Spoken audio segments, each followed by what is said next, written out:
আসসালামু আলাইকুম। আপনারা কি ঘরে বসে স্পোকেন ইংলিশ শিখতে চান? তাহলে ভিডিওটি আপনাদের জন্য। আজকে আমি সেন্টেন্স স্ট্রাকচারের 11 থেকে 20 পর্যন্ত রুল কমপ্লিট করব। এর আগে ভিডিওতে আমি 1 থেকে 10 পর্যন্ত রুলসগুলো দিয়েছি, আপনারা তা দেখে নেবেন। আজকে আরও কিছু রুলস নিয়ে কথা বলবো। So let's start. এখানে আমরা কয়েকটি ধাপে ইংলিশ শিখব। আজকে আমি কিছু গ্রামার রুলস নিয়ে কথা বলবো। সেন্টেন্স তৈরি করার ক্ষেত্রে গ্রামার রুলসগুলো খুবই ইম্পর্ট্যান্ট। কেমন হয়? কোনো কিছু করতে গেলে কাউকে জিজ্ঞেস করতে, যেমন আজকে রেস্টুরেন্টে খেতে গেলে কেমন হয়, আজকে ঘুরতে গেলে কেমন হয়। এই কেমন হয় কোশ্চেন করতে ইংলিশে হাউ অ্যাবাউট ইউজ করতে হয়। হাউ অ্যাবাউটের পরে ভার্বের সঙ্গে আইএনজি যোগ করতে হবে এবং তারপরে বাকি অংশগুলো ইউজ করতে হবে। তাহলে কম্পিউটার শিখলে কেমন হয়? How about learning computer.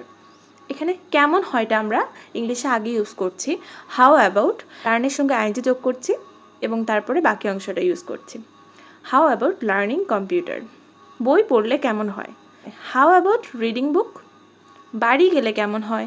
How about going home. ইংরেজি শিখলে কেমন হয়? How about learning English. এভাবে আমরা ভার্বের সঙ্গে আইএনজি যোগ করে হাউ অ্যাবাউট দিয়ে কোশ্চেন করে কোনো কিছু একজনের মতামত জানতে কেমন হয় অর্থাৎ হাউ অ্যাবাউটটা ইউজ করতে পারি। কোনো কিছুতে সমস্যা হয়েছে, কোনো বস্তু বা আমাদের ইউজেবল কোনো প্রোডাক্টসে যদি কোনো সমস্যা হয় তখন আমরা এইভাবে কথাটা বলতে পারি, there is something wrong with. আমার যে জিনিসটা সমস্যা হয়েছে তারপর সেই জিনিসটা আমরা ইউজ করব সেখানে। লাইক আমার মোবাইলে সমস্যা হয়েছে, there is something wrong with mobile. আমার ফ্যানে সমস্যা হয়েছে, there is something wrong with my fan.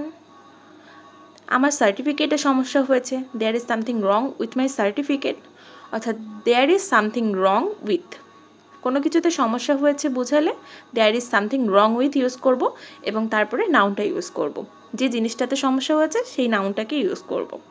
আমার টেলিভিশনে সমস্যা হয়েছে, there is something wrong with my television. আমি কোনো কিছু করতে পারবো, এমনটা বোঝাতে হলে I will be able to use করব।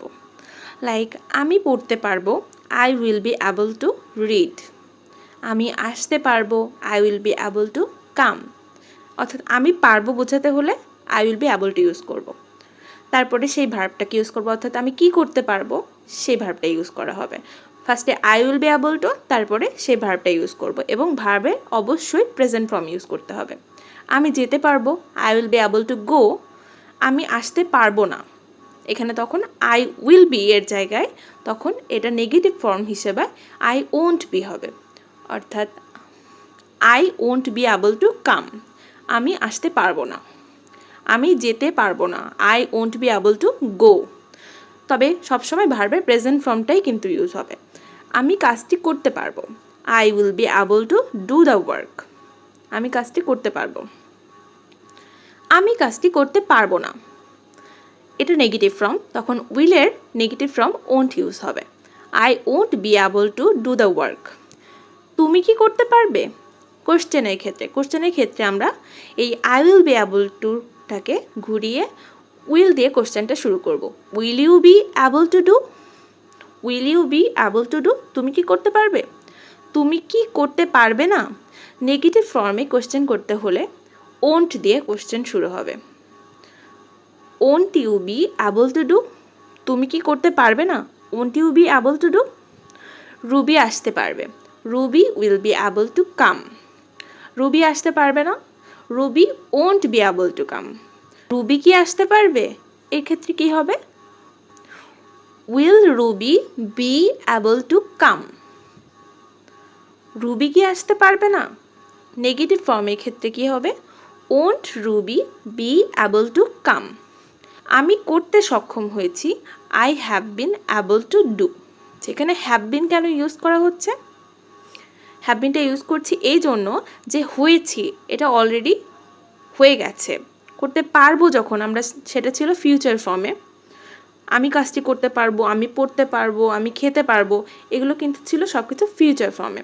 কিন্তু আমি করতে সক্ষম হয়েছি, I have been able to do.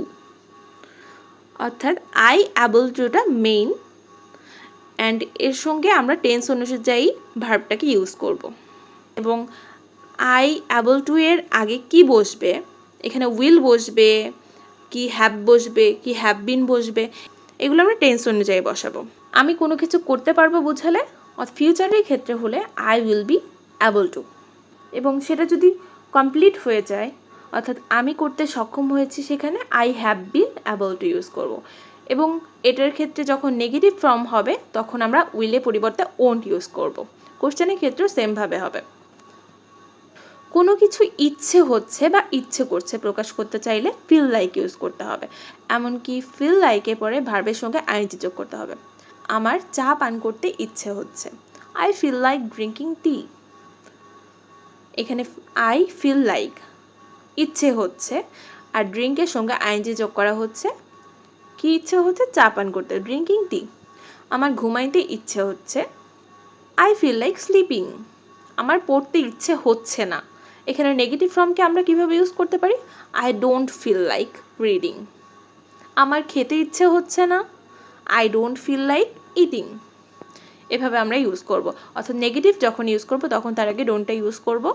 তবে হ্যাঁ, যদি থার্ড পারসন সিঙ্গুলার নাম্বার হয় লাইক হি সি, তখন কিন্তু ডোন্ট হবে না, নেগেটিভ ফর্ম করতে হয়ে গেলে তখন ডাজ নট ইউজ করতে হবে। অর্থাৎ she does not feel like reading, তার পড়তে ইচ্ছে হচ্ছে না। বাংলা শব্দের শেষে তে প্রত্যয় থাকলে ইংরেজি করতে হলে তার আগে টু যোগ করতে হবে। যেমন খাওয়া, ইট মানে খাওয়া, টু ইট মানে খাইতে। গো মানে যাওয়া, টু গো মানে যাইতে। খাইতে আসো, কাম টু ইট, আসো কাম। কাম টু ইট, খাইতে আসো। ঘুমাইতে যাও, গো টু স্লিপ, যাও, যাওটা আগে ইউজ করেছি, গো টু স্লিপ। ঘুরতে যাও, গো টু ভিজিট। ইংরেজিতে কিভাবে উৎসাহিত করবেন? কাউকে কোনো ব্যাপারে উৎসাহিত করতে গেলে লাইক আপনার জব সেক্টরে আপনি একজন সিনিয়র, এমনকি আপনার জুনিয়রকে আপনি উৎসাহিত করতে চাচ্ছেন, তখন আপনি এই সেন্টেন্সগুলো ইউজ করতে পারবেন। গুড জব, সাবাস। গুড জব, চলতে থাকো, কিপ গোয়িং, কিপ গোয়িং। ভয় পেও না, don't be afraid, don't be afraid. হাল ছেড়ো না, নেভার গিভ আপ। এটা কিন্তু আমরা প্রায় ইউজ করে থাকি, নেভার গিভ আপ। এটা একটা ভালো প্রচেষ্টা, that's a good effort, that's a good effort. ভয়ের কোনো কারণ নেই, there is nothing to fear. ভয়ের কোনো কারণ নেই। আমি তোমার জন্য গর্বিত, I am so proud of you. নিজের উপর বিশ্বাস রাখো, বিলিভ ইন ইউর সেলফ। এভাবে আমরা অন্যকে উৎসাহিত করতে পারি কথাগুলো দ্বারা। অন্যকে মোটিভেট করার ক্ষেত্রে আমরা এই সেন্টেন্সগুলো ইউজ করব। কোনো কিছুই অসম্ভব নয়, নাথিং ইজ ইম্পসিবল। ঘাবড়াবে না, ডোন্ট বি নার্ভাস। শক্ত হও, স্টে স্ট্রং, স্টে স্ট্রং।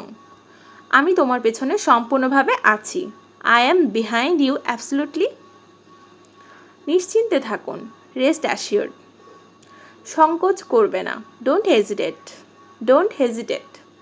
সাধ্যমতো চেষ্টা করো, do your best, do your best. চিন্তা করো না, ডোন্ট ওয়ারি, ডোন্ট ওয়ারি। এটা কোনো ব্যাপার না, ইট ডাজন্ট ম্যাটার। কে কোনো ভুল করেছে, আপনাকে সরি বলছে, আপনি তাকে উৎসাহিত করে বলতে পারেন সে যাতে মন খারাপ না করে, ইট ডাজন্ট ম্যাটার। এটা বাস্তবে উন্নতি করছে, that's a real improvement, that's a real improvement. শোনো, তুমি এটা করতে পারবে, come on, you can do it. কাউকে অ্যাপ্রিসিয়েট করার ক্ষেত্রে আপনি কথাটা বলতে পারেন, come on, you can do it. যদি তোমার ধৈর্য থাকে তবে সফল হবে, if you have the patience so you will be succeed. যদি তোমার ধৈর্য থাকে তবে সফল হবে, if you have the patience so you will be succeed. থাকা উচিত, কোনো কিছু থাকা উচিত বোঝাতে আমরা শুড হ্যাভ ইউজ করব। আপনার শালীনতা থাকা উচিত, ইউ শুড হ্যাভ মডেস্টি। তোমার একটি গাড়ি থাকা উচিত, you should have a car. তোমার একটি বাড়ি থাকা উচিত, you should have a house. তোমার প্রাপ্তবয়স্কদের প্রতি শ্রদ্ধা থাকা উচিত, you should have respect for adults, you should have respect for adults. শিক্ষকদের প্রতি আমাদের শ্রদ্ধা থাকা উচিত, we should have respect for teacher. পড়াশোনায় তোমার মনোযোগ থাকা উচিত, you should have attention for study, you should have attention for study. Bangla শব্দের শেষে মান কিংবা অন্ত থাকলে ইংরেজি করার সময় আমরা তার সঙ্গে আইএনজি যোগ করব। ঘুমন্ত, অন্ত, এখানে কিন্তু ঘুমের সঙ্গে অন্ত যোগ করে ঘুমন্ত হয়েছে, অর্থাৎ ঘুমন্ত বালক, স্লিপিং বয়, ভার্বের সঙ্গে আমরা আইএনজি যোগ করছি। চলন্ত ট্রেন, মুভিং ট্রেন, চলন্ত ট্রেন, মুভিং ট্রেন। উড়ন্ত পাখি, ফ্লাইং বার্ড, এখানে ভার্বের সঙ্গে আইএনজি যোগ করতে হবে। মান কিংবা অন্ত থাকলে ভার্বের সঙ্গে আইএনজি যোগ করতে হবে। কোনো কিছু করতে বাধ্য হওয়া বোঝালে কম্পেল টু ইউজ করতে হবে এবং ভার্বের প্রেজেন্ট ফর্ম বসবে। আমি ইংরেজি শিখতে বাধ্য, I am compelled to learn English. আপনাকে অবশ্যই ইংরেজিটা শিখতে হবে, কারণ ইংলিশ একটা ইন্টারন্যাশনাল ল্যাঙ্গুয়েজ। তাহলে আমি ইংরেজি শিখতে বাধ্য, I am compelled to learn English. আমাদেরকে সব কাজে কিন্তু ইংরেজিটা ইউজ করতে হয়, তাই অবশ্যই আমাদেরকে ইংরেজির প্রতি ফোকাস করতে হবে। সে সেখানে যেতে বাধ্য ছিল, বাধ্য, কম্পেলড ইউজ করতে হবে। বাধ্য হওয়া বোঝালে কম্পেলড ইউজ করতে হবে। He has compelled to go there, he has to go there. যেহেতু বাধ্য ছিল তাই এখানে আমরা কম্পেলড ইউজ করছি। He has compelled to go there. সে বইটি পড়তে বাধ্য হয়েছে। He has been compelled to read the book. বাধ্য হয়েছে, এটা কিন্তু হয়েছে, এর আগেটা কিন্তু পাস্ট টেন্সে ছিল। সে পরীক্ষায় পাশ করার জন্য ইংরেজি শিখতে বাধ্য হয়েছে। He has been compelled to learn English to pass the exam. সে পরীক্ষায় পাশ করার জন্য ইংরেজি শিখতে বাধ্য হয়েছে। He has been compelled to learn English to pass the exam. তুমি আমার সাথে কথা বলতে বাধ্য হবে, you will be compelled to talk to me. অর্থাৎ কথা বলতে বাধ্য হবে, এখানে বাধ্য করা বোঝাচ্ছে ইউ উইল বি, তুমি বাধ্য হবে কিন্তু, তাই you will be compelled, you will be compelled to talk to me. সে জীবনের জন্য কঠোর পরিশ্রম করতে বাধ্য হয়েছে। He has been compelled to work hard for life. তোমাদের ইংরেজি শেখার জন্য কঠোর পরিশ্রম করতে বাধ্য থাকা উচিত, তোমাদের বাধ্য থাকা উচিত এটা বোঝাচ্ছে। তাহলে ইউ শুড বি, ইউ এখানে উচিত যেহেতু আছে, যখন উচিত হবে তখন আমরা শুড ইউজ করব। তাহলে তোমাদের ইংরেজি শেখার ক্ষেত্রে কঠোর পরিশ্রম করতে বাধ্য থাকা উচিত। You should be compelled to work hard to learn English, you should be compelled to work hard to learn English. দেয়ারের ব্যবহার, দেয়ার আমরা থাকার, কোনো কিছু থাকার ক্ষেত্রে ইউজ করে থাকি। সেখানে একটি কলম আছে, দেয়ার ইজ আ পেন। সেখানে 20টি গাড়ি আছে, দেয়ার আর 20 কার্স। সেখানে আমরা দেয়ার ইউজ করব, এমনটা বোঝালে আমরা দেয়ার ইউজ করব। সেখানে কোনো বই নেই, দেয়ার ইজ নো বুক। সেখানে একটি গাড়ি ছিল, দেয়ার ওয়াজ এ কার। সেখানে 20টা গাড়ি ছিল, দেয়ার ওয়ার 20 কার্স। সেখানে কোনো গাড়ি ছিল না, there was no car. Have has হ্যাডের ক্ষেত্রেও আমরা থাকা হিসেবে ইউজ করতে পারি। ফার্স্টে আমরা দেখলাম থাকা অর্থে কোনো কিছু আছে বা থাকা অর্থে যদি সেখানে বোঝায় তখন সেক্ষেত্রে আমরা দেয়ার ইউজ করছি, কিন্তু আমরা হ্যাভ হ্যাজ হ্যাড এগুলো কখন ইউজ করব, আছে বা ছিল এমনটা যদি বোঝায় তখন আমরা হ্যাভ হ্যাজ হ্যাড ইউজ করব। লাইক তার একটা গাড়ি আছে, হি হ্যাজ এ কার। তাদের কোনো গাড়ি নেই, দে হ্যাভ নো কার। তার একটি গাড়ি ছিল, হি হ্যাড এ কার। তার কোনো গাড়ি ছিল না, হি হ্যাড নো কার। আমার একটি গাড়ি হবে, I will have a car. এটা future form, I will have a car, আমার একটি গাড়ি হবে। করিমের গাড়ি হবে না, Karim will have no car. তাহলে আমরা এই রুলসটিতে দেখতে পাচ্ছি দেয়ার এখানে আমরা সেখানে যখন বোঝাবে, অর্থাৎ কোনো কিছু থাকা বোঝাচ্ছে কিন্তু কোনো একটা নির্দিষ্ট জায়গা বোঝাচ্ছে সেখানে ছিল, এরকম ক্ষেত্রে আমরা দেয়ার ইউজ করব। এবং আমরা উল্লেখ করে দিচ্ছি না যে সেখানে ছিল বা সেখানে থাকে, এরকম যদি না বোঝাই তাহলে আমরা সেখানে হ্যাভ হ্যাজ হ্যাড ইউজ করব। সো গাইস, আজকে এই পর্যন্তই। এরপরে আরও কিছু রুলস দেখতে পাবে পরের ভিডিওতে। ধন্যবাদ সবাইকে।